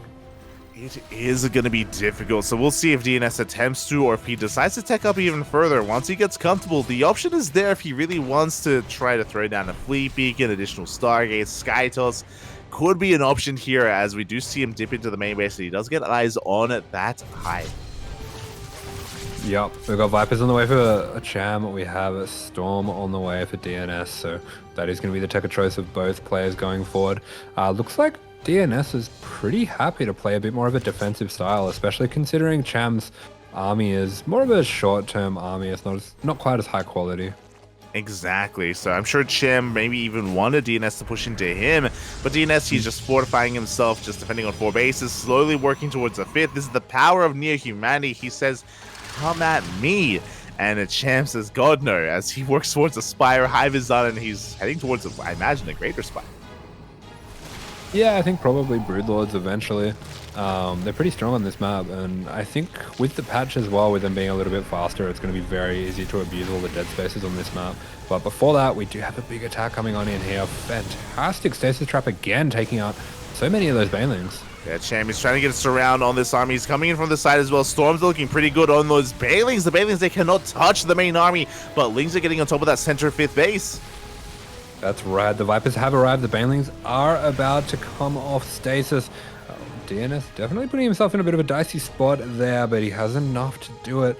And I think he might just push across the map now. I mean, Cham, he plummets in supply. Like, he committed so much to that he did not trade at all. He didn't trade well at all as DNS shut down the army. Really good storms, really good zoning, and now DNS has a massive supply lead. He's going for a big counterattack, and this hatchery is low from earlier. Yeah, it is. The Archons and the Storms are massive. Almost every single Baneling does go down. The Yoinks are good, but it's not good enough. DNS getting another one on the board for Plat Heroes, and we're going towards an ace match now. GG, well played. DNS does take game number 1 here against Cham. A really strong start from our Protoss player, looking powerful there towards the end. As you mentioned, we had the Yoinks, but we had nothing to follow it up. And now the pressure is on Cham. Now again, I believe, if not mistaken, Cham, if he does take one game here, Starlight Twinkle will still win. Cham just needs one game for his team.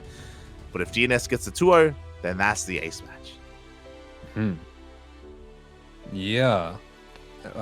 Cham's going to be able to pick the map, though. So if he knows anything we don't about the new maps, we're going to find out. Exactly. Chamaco. Oh, god damn it. Nope. It's going to be one of the older maps, as Grisvan is going to be coming up next here for Cham. A bit of a larger map. I mean, we have seen quite a lot of road troll-ins on this map, with Queens getting involved as well, and I imagine that Cham does want to go for a more longer standard game. We'll see if he can crack the defenses of DNS, as, winding it back, remember, Cham was trying to go for a Ling Bane bust, and it almost worked. Almost. Yeah, it definitely looked pretty scary, but DNS is a very solid defensive player. I think he's quite comfortable defending as well, so I felt like that did, in a way, play into some of his strengths. Oh yeah, definitely. As soon as he was able to get a read on what was going on, DNS was able to elongate that game, turtle up, and get into more of his comfort zone, and Grisvan is going to be an interesting one in that respect. Again, Cham, uno mas, papi. He just needs that 1 point on the board. 1 win. He can do it. He's come so close. Oh boy. We'll see. Otherwise, ace match is going to be interesting. Yeah, for sure. But here we go. The man who has the power to make the ace match happen. This is DNS. And spawning in the bottom right-hand corner, we have for Starlight Twinkle, it is the Mexican Zerg player. It is a Cham. Is that a big speaker behind him?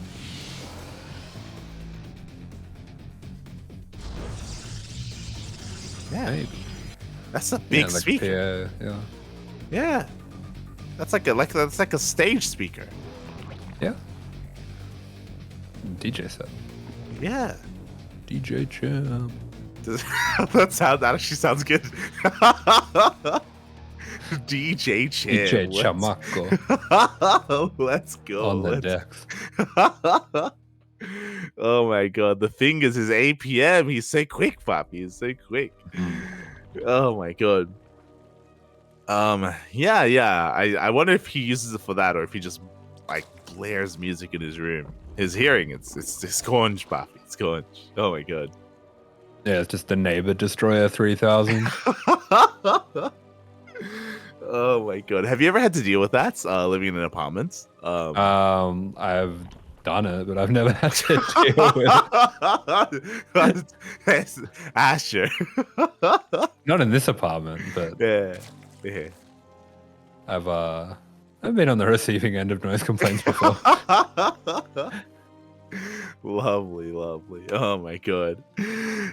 Maybe Cham's experiencing that as well. But for now, we do have just a hatch gas pool opener again from Cham. Everything looking normal. Really, I'm still gonna be looking at Cham just later on to see when he cuts workers, if he throws down an early roach one, an early Baleen S, he shows us some signs of aggression. Yeah, I mean, I feel like Cham has his own kind of weird brand, at least versus Terran, where he does like to play these aggressive builds, but in a more defensive sort of macroing sort of way. But I guess against DNS, he's going to have a bit more room to play because DNS likes to be the defender. Yeah, exactly. And I think that's why like this may just be like a really weird matchup for Cham, just because I think for Cham and for a lot of these Zerg players, as we are pointing out that we are not getting link speed, I do think he thrives when his opponent is playing standard, but not overly defensive. But just like because DNS is by nature such a defensive player, like I feel like it's a tough one here for Cham. Asking for it, but yeah. I mean, could you see Cham playing for like a fast hive or something like that? I think that could be cool. Yeah, maybe be just cutting some corners, being very greedy could be an option here. We did see the link speed was delayed for a little bit for Cham. They're still working towards and is still mining gas as well. Behind this, Stargate opener out of DNS first Oracle is going to be making its way across the map. Yeah, no big surprises here. So, yeah, just chilling. Big chilling. Are you going to start playing Roach with the best Terran? God, no. Really? I think it's going to be the meta. I think best is going to be the meta. I think so as well. I think there's a really big... I mean, I said this before. I don't know if you heard me, but it was already going in that direction anyway. Like, we've been seeing a lot of Roach play against, like, the Beyond opener, for example. Like, that's been forcing more Roaches and less Ling Bane. And, you know, it's already been going like there. 2-base Roach or, like, Roaches with 2 Infestors into, like, Hive. Like, there's a few options there. And I think in general... Like the Roaches with 2 Infestors should be way better now. 100%. So I think that's just going to be where we're headed a little bit more, which is a little bit sad, right? I think we all want to see more Ling Bane action. It's fun. It's like peak StarCraft is ZVT versus Ling Bane. Like that's what people tune in for, you know? Yeah, it is weird that they messed with that, but you know, we'll keep our mind open, see what happens. Yeah. As DNS. Looks like going for something a little different. Doesn't get his Forge yet. Instead, going for Glaives. There you go. No Forge for DNS, which is a big sign for Glaive Adept. So DNS working against his reputation, going to be hyper aggressive with a Glaive Adept follow-up. Cham on the other side going into, once again, a Baleen S, once again, a Lair. I'm a little bit concerned here. It can at times be difficult to defend against Glaive Adepts without Roaches. Yeah, especially the move out that DNS is going for here. I think this could give Cham a lot of trouble. Exactly, as the Adepts are making their way across the map. Cham, he does have a handful of Lings, and they're going to be able to keep up at least initially, but we need so much more to deal with this. Yeah, DNS gonna be finishing that shade, takes out a few of these drones, and I feel like this might have been a reactionary thing to realizing that Cham was going for this early Bane nest and skipping his Roach Warren. It definitely makes some sense here. Yeah, exactly. It's a good punish here for Cham. DNS, he does shade away, but Glaives, this is merely his first form, not even his final form, as Glaives is still on the horizon, and Cham is trying to rush into Mutas. Really greedy. Looks like he doesn't respect this as Glaives, thinks it's just a adept pressure, and yeah, we can see him trying to take a fourth as well, so definitely think this could be coming as a shock to Cham. He has Banelings on the way, but only 6. This may just kill him. This Cham, he may just die trying to rush into Mutas as 8 workers already go down. No mining here whatsoever at the third base. We have Banelings in the main, so DNS does have to be careful with how he does shade, but already the pre-split. Yeah, the Oracle just dipped into the main there and it spotted the Baneling, so he does get the pre-split down. 10 more drones going to be going down. Wow. The Banelings have been cleared up. So many of these Adepts are remaining, and he's just continuing to take down Adepts. I really like this spot for that Stasis Trap as well. I don't think Cham saw that go down. Yeah, this is game-ending damage. As you mentioned, a beautiful split. I think only 2 Adepts went down. We get eyes on the Spire, and we focus it down as well. This is what Cham was building up towards, and he may not even get there. Yeah, Stasis Trap doesn't catch the Banes, but it might not matter. All of the Banes go down. Still a few Lings remaining. The Spire is still alive, but I think that was the right choice to leave it alive because he should be able to finish it off now. Maybe. He should be able to. Does he still have the Oracle alive? He could just dip in with that Oracle to finish it off. The Adepts are being cleaned up, and Cham does hold on to the Spire. Oh, great transition from DNS though. Plenty of Stalkers on the way, Blink on the way as well. I do not see Cham being able to hold this, especially if he tries to do anything with the Spire. Yeah, exactly. Mutas are not the call. He's going into Lings, but we have another big warp in of Stalkers. I wouldn't even be opposed to warping in Adepts just to support this against the mass amount of Lings. The only Lings that Cham has. Yeah, but I just don't see a world in which any of these Stalkers are going to be dying once Blink kicks in. Exactly. Blink and now finishes up for DNS. He is snowballing out of control, gets up with the Queens, takes down the Lings. Good Blink control. GG gets called, and DNS takes the series 2-0. We are going to the ace match. GG. Great performance by DNS, as we've kind of come to expect. And with that, we should be going to an ace, which is going to be pretty interesting because, I mean, Wayne for an ace player, that's a scary proposition. I mean that, but I don't know. I feel like Wayne's got a really good amount of breadth to his player. Oh, yeah. Yeah, 100%. I do think he can make use of that if it need be. So it's going to be interesting to see if he does come out. Again, I do feel like Nice is an option if he's feeling confident in PvP. If there was a PvP on Altitude, it'd probably be a short one because I'm sure we'd see like a gate expand setup from DNS, and then maybe Nice can try to catch him off guard with a 1-base all-in. Yeah, I do think there's opportunities here on Altitude if we do end up in a PvP. Yeah, I mean, Altitude's always a pretty fun map for PvP. And I feel like we don't really see proxies either. Yeah, exactly. So, do you have options here? Yeah, a Wilds pick would be something like Miguelito to send out Vindicta here on Altitude, which, I mean, at the same time, if he wants his revenge against Wayne, like I don't think he was outclassed by Wayne. I want to believe that he can bring it to the table here against him. Okay. Wait, characters. Tell me. Oh, Morrigan, that's right. Morrigan, beautiful. I don't think it's a vampire. What is a vampire? Yeah. It's always one of those. I mean, I was talking about this before. I would love to get into fighting games. I think my go-to would be Street Fighter, but like I've got a like soft place in my heart for like Tekken or like Marvel vs. Capcom or stuff like that. So Tekken 8, the one that's coming out soon, they've only announced one new character, and it's she's Peruvian. Oh, and she likes coffee. She likes coffee? Like coffee themed, like she makes coffee or something. I don't know. What is the lore behind Tekken? I have no idea. I don't know.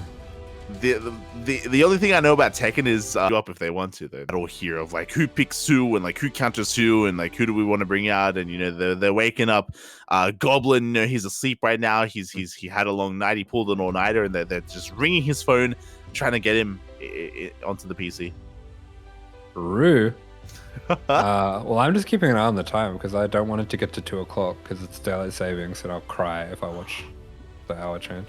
True. I noticed that. I saw on the calendar that some of the hours shifted, and I was like, "What? Why is this later than it?" I'm pretty sure at 2 a.m. it's going to become 3 a.m., which I don't know. That happens to me at the best of times. I'm not looking forward to it. Yeah. This is gonna get. Oh, WTL's gonna get rough. WTL is gonna start at 11 p.m. now instead of 10 p.m.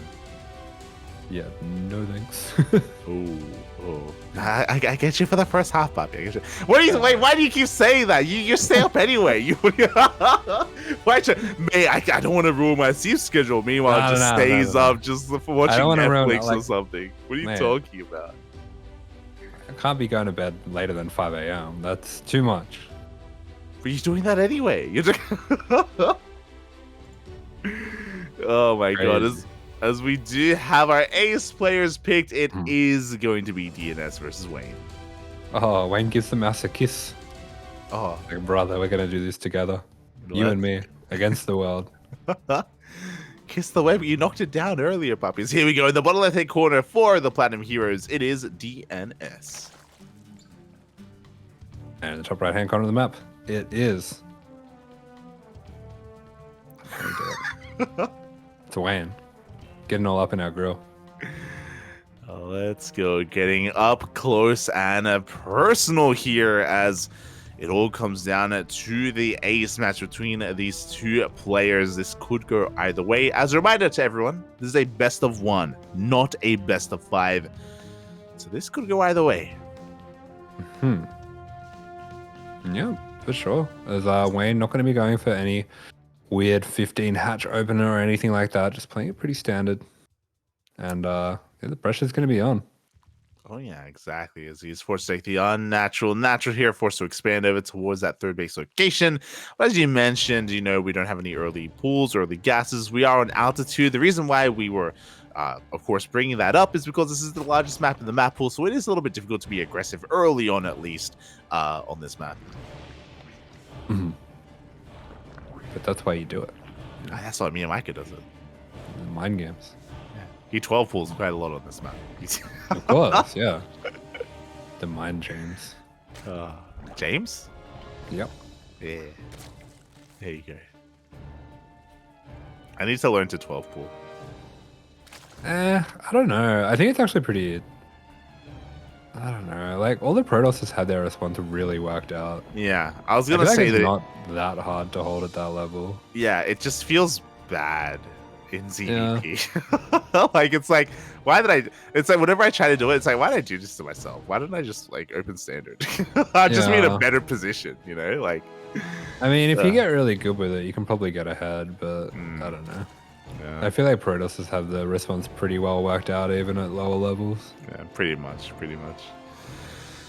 For now, we are just getting into our openers. Nothing too crazy once again. There are new maps, by the way, similar to Gressfun, and we've seen 12 pool proxy hatches. Dark actually did it earlier today.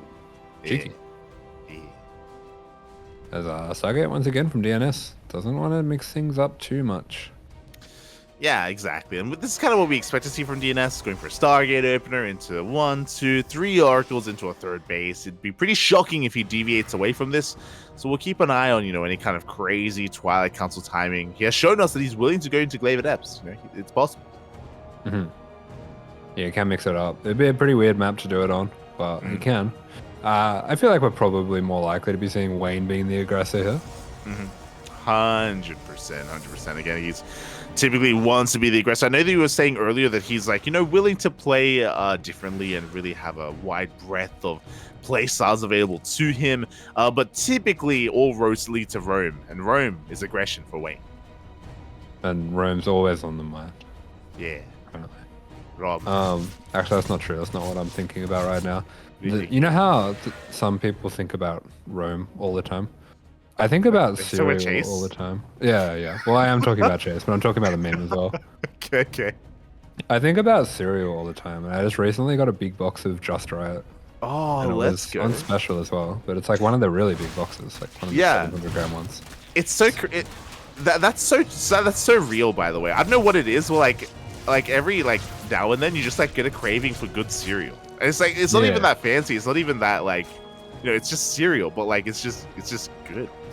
Yeah, no, I like the kind of healthy ones, but they have like a few little bits of dried fruit in them. Just like it mixes it up a little bit. There's enough texture. Yeah. Like that one, I think Sanitarium do ones where you have the little like macadamias, like honey macadamias in them. They're pretty good. Yeah. But just like any of those like dried berries, they're so good. Yeah, dried fruits in general, you know, even like with like nuts and stuff, like it's good stuff. It's tasty. I don't know how healthy it is because it's like a lot of sugar as well. Yeah, They're full of sugar. Yeah, exactly. Like when you finish the packet, if you look at the bottom of the packet, it's like all the sugar is just like sitting down the bottom. Like just straight sugar at the bottom of the packet. It's deceiving, right? You know, because it's fruit. It's like fruits and nuts and stuff like that. So it's like, oh, it's gotta be good for you, and then you just down it all, and it's just in the yum. No. Yeah, I remember finding out just how much sugar there is per 100 gram and being like, oh, okay, this is like, this is a snack. This is like a lollies. pretty much. And so far, nothing crazy has been going on. We do see third base being taken here from DNS, as we kind of assumed would happen. It is going to be an Oracle opener into Blink, into soon-to-be +1. So very standard stuff from DNS. And likewise, Wayne hasn't really deviated too much either. Crazy stuff. Blink and +1 at the same time after Oracles. We're gaming over here, that's for sure. We are gaming, Bobby, right now. This is some solid ZVP. Interesting, though. Actually interesting. +1 range is on the way, not +1 melee. So it looks like Wayne is looking to go for a more roach-heavy style. Yeah, maybe going to be a little bit more aggressive. Realizes that Baneling timing is not quite there the same way that it used to be on this patch. Yeah, exactly. So we'll see how he does pull this together. There's roach speed on the way. Really good target firing from Wayne earlier, taking down 3 of those probes across the map, keeping the economy in check. Nothing too major, but again, 3 workers is nice. Likewise, DNS also reciprocating some of that damage as he's getting ready back at home. And Wayne, are we done droning? We have our first wave of roaches on the way. Wonder if he goes Roach Hydra again. Maybe. Yeah. So we do have Roach Speed finishing on up. We do have the Oracles dipping on back in to try to get a bit of extra damage, but unlike against Cham, Wayne still a tiny bit more crisp with the defense is preventing damage for the most part. Yeah, exactly. The 2 workers go down. He did make a wave of roaches, but it looks like only safety roaches from Wayne as he is droning up behind. This is going to be saturating his bases. He's taking up even further into an infestation pit, so he's not going for a big 3-base all-in. He is looking for a longer game.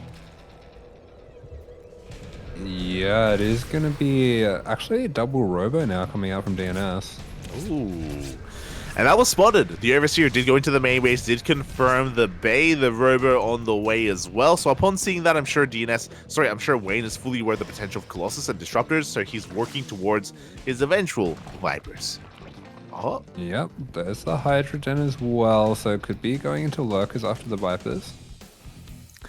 Yeah, Hydra, Lunker, Viper on the horizon here for Wayne. It can be a very powerful composition if he can get there in time.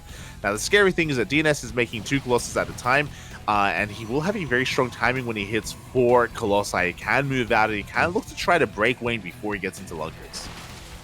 Yeah, clear timing coming up, like you're saying, but Wayne already being a little bit aggressive with those roaches, trying to just protect his creep, push away some of those units as well, but I don't know, for the most part, it does look like there is going to be an avenue here for DNS to come in and attack. Yeah, there is going to be an opportunity. There is that window that is open.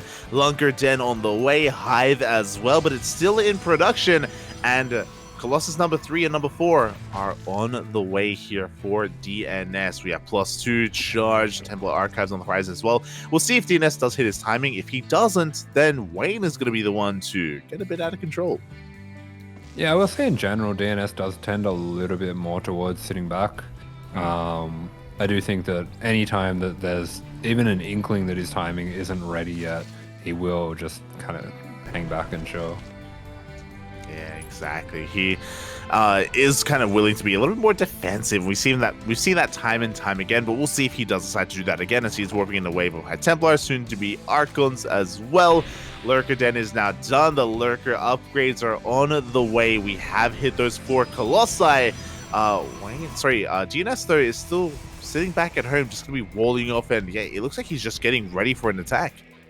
Yeah, DNS sitting pretty, just going to be chilling on those 4 bases, hoping that Wayne's going to be the one to attack into him, making those extra immortals as well, so he will be pretty well prepared for the lurkers. I think he should be, absolutely fine with those, especially if he spots them now. There we go, the lurkers, they have been spotted. We have confirmation, and I'm curious. DNS has a choice. If he wants to, he can throw down a Stargate. He can throw down the Fleet Beacon. We can start working towards Skytoss here if DNS decides to be the defender. Otherwise, this lurker count is just going to get higher and higher, and it's going to be that much more difficult to deal with as time goes on. As Wayne, he's moving out across the map. Yeah, we're moving out across the map. Thermaland's about to finish up for the Protoss, but the Yoinks are coming on in. We are losing 1 Colossus, 2 Colossus. Looking pretty close to going down, but it will get back just in time to the shield battery overcharge. It's going to be a pretty close fight. Wayne is not overextending either.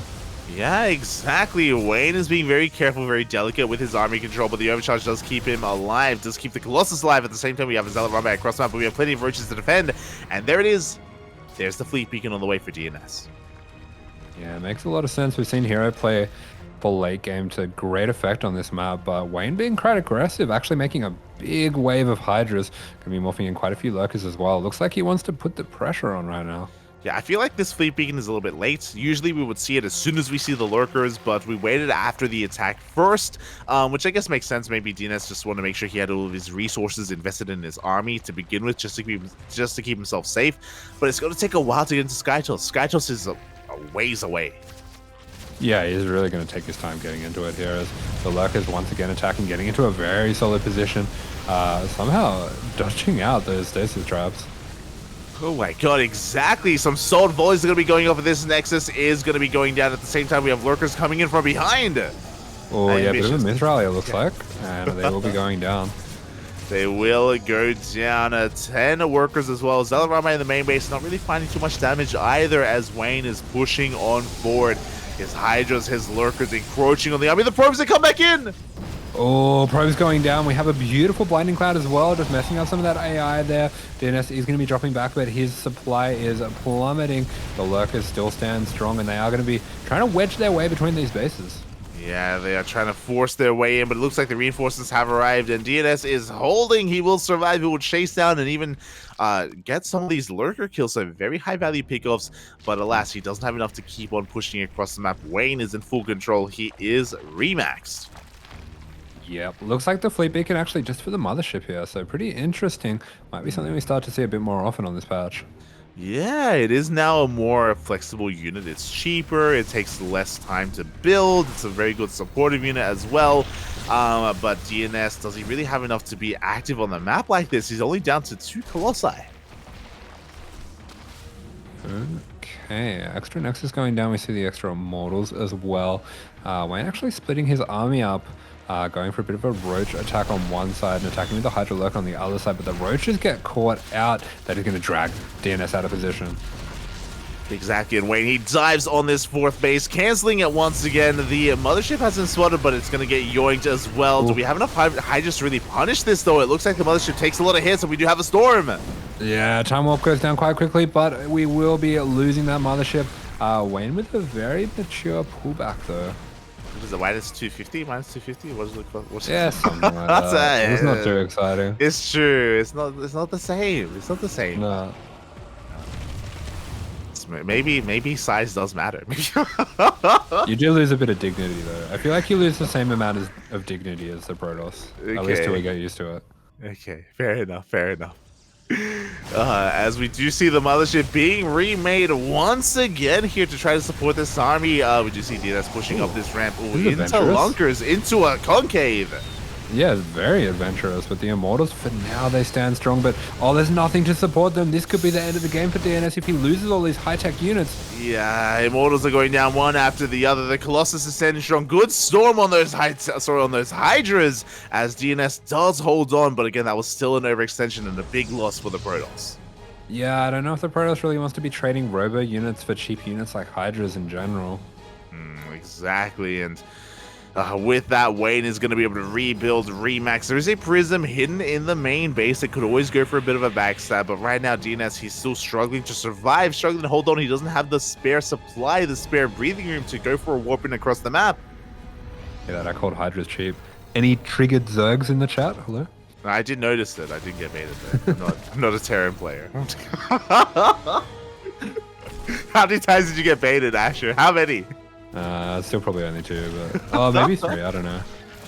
yeah. You're in Hannibal. Makes me so annoyed. I actually hate it so much. You're like, well, I read the patch notes and you can react to cyclones now, and that just sounds a bit broken. It's broken, Bob. It's a broken unit. Nerf it to the ground. Yeah. As we do see the units coming on in, DNS is really having trouble holding on here. Oh my god. I saw some people in the chat during KSL, or I think it was in GPO, they were like, it almost looked like a copy pasta. It's like, do you have any thoughts on like, on you know, just the copy pasta, the clown. Protoss being nerfed to the ground and like the Cyclone being buffed, and get out of here, banned, all of you.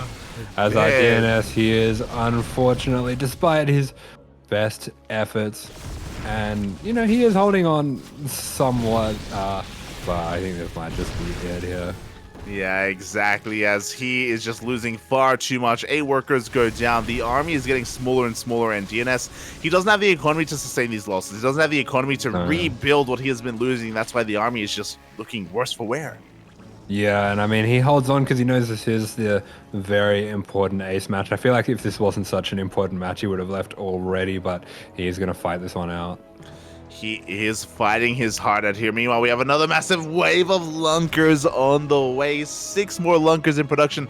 Vipers have enough energy for 1 abduct each as well. They are looking for those Colossus. They want them. They want to pull them in, and they actually go for the Archons instead, and the Immortals. Yep, that is way too many lurkers. DNS is gonna just make sure that he's fighting to the last, but I don't think there's anything that can really overcome this. Oh yeah, as we do see the army try to push on forward, but so many spines go off on the army, and there's just no way to engage. A High Templar goes down, GG gets called, and Wayne will take the series here. He will win it all for his team, for Starlight Twinkle. Yeah, big relief for Wayne. It looks like he was definitely tested in that game. Oh yeah, exactly. You know, Wayne was forced to do something that he doesn't do, and that is drone up past 70, take more bases, and go to a longer game, a later game. Not quite fully late game, but we were getting in that direction, and you know, I could see the tension rising from Wayne, and he pulled it off in the end. Yeah, nicely done there by Wayne in the end. So he does get it done for Starlight Twinkle, but it wasn't easy at all, and pretty good showing in general by Platinum Heroes. Yeah, GG, well played. Congratulations to Starlight Twinkle. My condolences, but also a shout out to the Platinum Heroes for forcing it to go all the way to the ace match. It was a close one, and I'm sure we're going to be seeing plenty more close matches in the future for the Platinum Heroes. Again, big fans. We do have close ties with them, and we do wish them the best of luck in the future of their run in WTL. But with that, we are done for the night, and tomorrow we have day 3 of WTL. Team Liquid versus Basilisk, and the Starving Camels versus Psystorm Gaming. There we go. So we are going to be having one of those star teams coming out, making their first game for the season there. That should be really exciting. Oh yeah, you know, who cannot get behind the Starving Camels? It's going to be amazing to see them once again.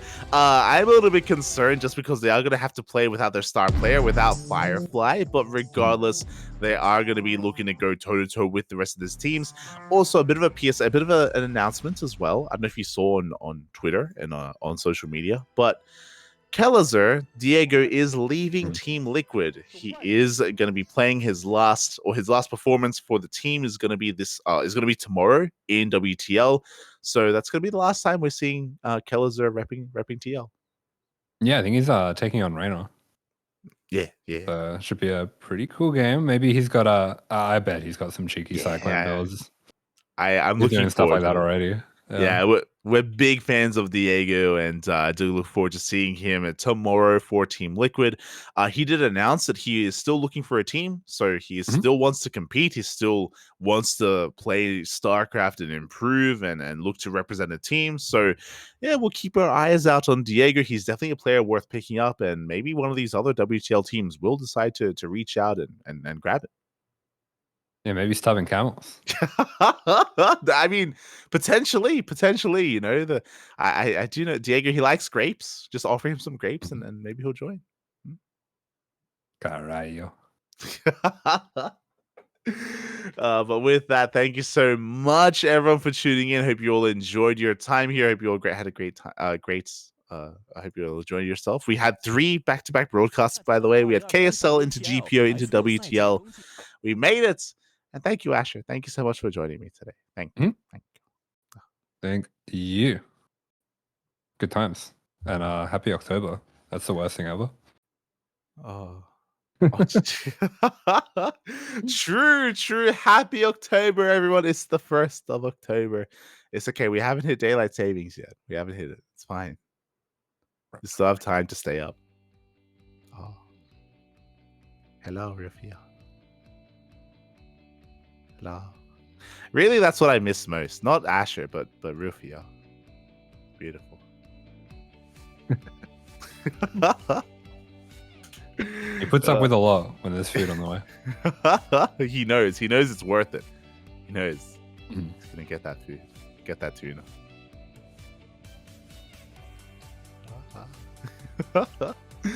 But yeah, if you guys want to tune into more Asher and more Rufus content, I don't know when the next stream will be, but one day I'm sure Asher will stream again. So check out his Twitch channel, !AsherBro in the chat if you guys want to link to some Asher content.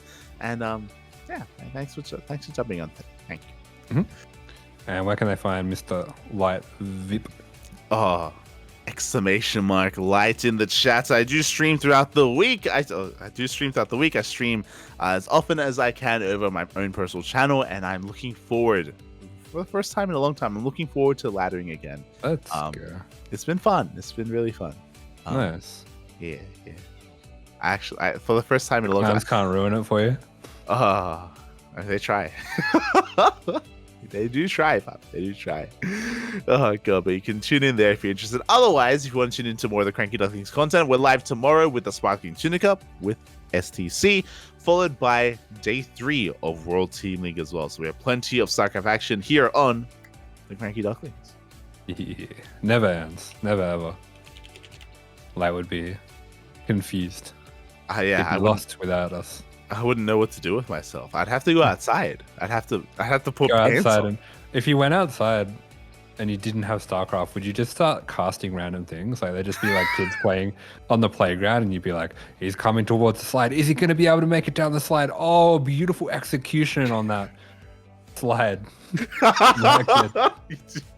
I like how you're like, what the hell do kids do outside? The slide, Poppy. They just slide. They slide on the slide.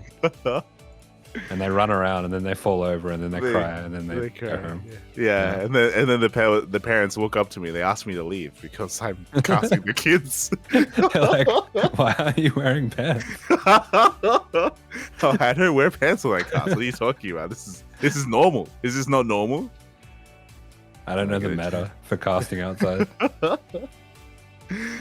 Oh, God. Well, with that, thanks for watching, everyone. Thanks for the support. We'll see you guys tomorrow for the Sparkling Tuna Cup and for World Team League. Hit that follow button to be notified when we go live. !Socials in the chat. We have Twitter, Facebook, Instagram, YouTube, Discord, all that good stuff. And we'll see you guys tomorrow for some more StarCraft action. Asher, do you have anything you want to say before we head off for the night? If you say Cyclone, I'll ban you. Any context. He'll do it. It's true. Don't test him. Yeah. Bye-bye. It's his favorite unit. It is. It's the best. See you guys next time.